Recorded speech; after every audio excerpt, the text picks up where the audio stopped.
Mantan Menko Polhukam Mahfud MD mulai memberikan respons soal penanganan kasus Vina.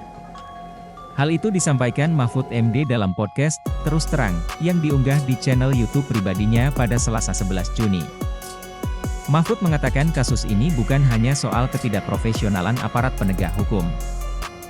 Namun menurut Mahfud, ada permainan hukum di balik kasus Vina. Oleh sebab itu, Mahfud meminta Presiden terpilih Prabowo Subianto untuk membantu menuntaskan kasus yang menjadi sorotan publik ini. Ia pun mengatakan jika Prabowo menuntaskan kasus Vina tidak akan berpengaruh terhadap posisi politik atau ekonominya. Kalau Pak Prabowo mau menyelesaikan kasus ini, nggak akan merugikan posisi politik dia ataupun posisi ekonominya dia kok.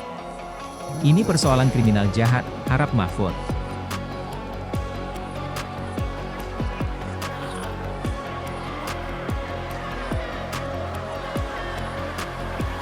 Nah, sesudah muncul Vina sebelum 7 hari itu, lalu kasus itu muncul lagi. Lihat, dulu lari itu kemana orang gitu.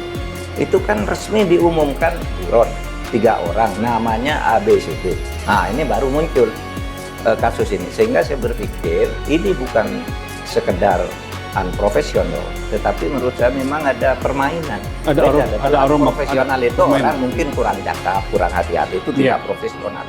Tapi kalau ada permainan untuk melindungi seseorang atau mendapat bayaran dari seseorang untuk mengaburkan kasus, itu sudah sebenarnya sebuah permainan yang jahat.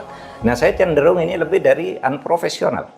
Ya, ada permainan. Kenapa? Dulu dia hadirkan 8 karena katanya yang 3 sudah lari, 8 sudah dihukum penjara. Kalau tidak salah ada yang dihukum seumur hidup ya. Hukumannya panjang-panjang. Lalu yang 3 ini dilupakan sampai 8 tahun muncul lagi. Dan muncul di film sekarang. Baru muncul di film, baru orang kaget lagi. Lalu dibuka lagi. Konyolnya lagi, padahal dulu resmi di dalam berita acara, resmi di dalam rilis yang diumumkan itu bahwa buron 3 orang. Sekarang sudah mulai ketahuan ada 2 masalah. Satu, Peggy ditangkap. Sementara mulai muncul kesaksian bahwa orangnya bukan itu. Dan Peggy-nya sendiri mengaku tidak tahu Peggy yang sekarang ditangkap. Apakah Peggy ini namanya? Yang sekarang ada, apakah ini bukan sekedar kambing hitam, ya kan?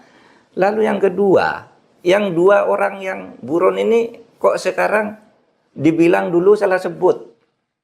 Mana ada orang sudah nyelidiki lama kok salah sebut ketika sebegitu profesional harusnya tiba-tiba alasannya gitu, salah sebut.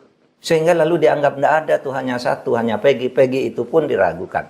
Nah, ini carut marut hukum. Saya kira kalau Pak Prabowo menyelesaikan masalah-masalah gini, tidak akan merugikan posisi politik dia, posisi ekonomi pun tidak. Ini kriminal jahat di pengadilan-pengadilan yang sekarang banyak tidak melibatkan pejabat-pejabat yang tinggi-tinggi amat, yang punya kepentingan politik, punya mainan politik, punya kepentingan bisnis.